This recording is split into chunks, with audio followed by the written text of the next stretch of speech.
This is Head Harvester Bill Arman from the West Coast. This week is going to be our leadership series, and the question we ask them is, knowing what you know now, what would you do differently with your business? Knowing what you know now, what would you do differently with your business? So listen carefully, and we'll see you right after this. Knowing what I know now, I actually would not have grown my business to be as large as it was. I would have focused on some of the core principles that we did really, really well, that we did really, really, really profitably, and that we did with the best people. And I would have focused on those and those alone, and probably not grown the size of firm that I ultimately did.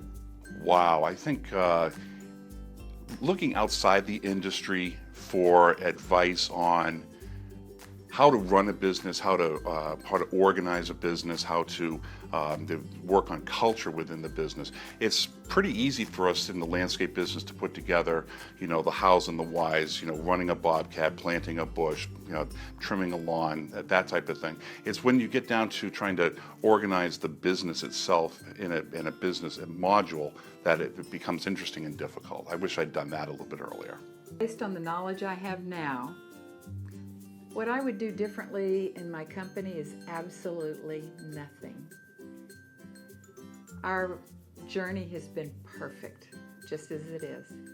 I would think that probably not be as aggressive in my own mind and be more logical, and probably have the ability to be a little bit more patient, because I'm an A personality.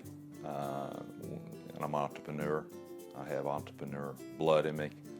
I've always wanted to be in this business.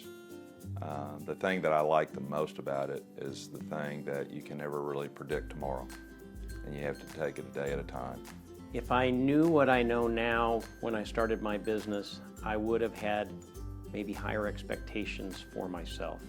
That I think most people go into business with high aspirations, but humble, and are maybe not prepared to achieve the greatness that they can. So I think I've got a lot and achieved a lot, but I don't think I've been prepared because I have not fought big enough.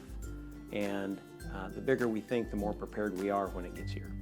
Knowing what I know now, I wish that we had a non-compete for our employees. So we did have an employee leave, and took a lot of business with him, and it was painful. It was a painful process. We should have had better paperwork in place to avoid something like that happening. It's a good question. I'm not sure if I would have done much of anything differently. Perhaps we would have hired consultants earlier, looked at other companies. I think our first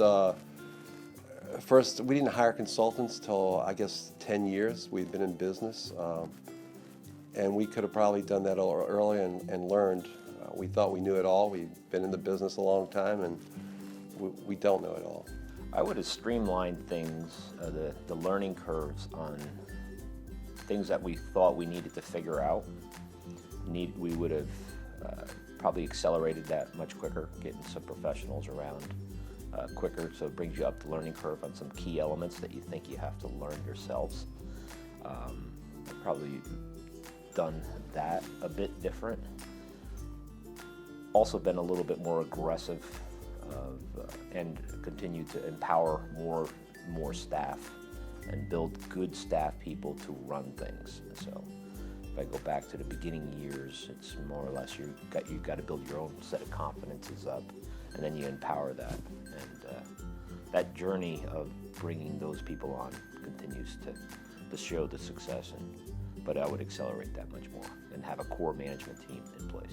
Well, I'm still new in my business, but I got many years to come. And but what I think I'm going to be really listening to people, knowing that the same breath, there's a lot of experience out there. As when I entered our industry, in our company, we have a lot of experience that people have been there for over 20 years. And so it's just really listening to that and then bringing that new, fresh idea. So I opened my mind up a lot over my career to this point. So that's been helpful. So those are some pretty good answers to that question, weren't they? I hope you wrote some notes down, and this will help you a tremendous amount. We get some real positive feedback on these leadership series questions, so we hope to hear from you. Let us know what other questions you'd like to ask leaders out there. So now this is Head Harvester Bill Arman from the West Coast. I have no idea where Head Harvester Ed is. He's on the East Coast or West Coast, or he's all over the place. But I tell you one thing, we're both here to help you harvest your potential.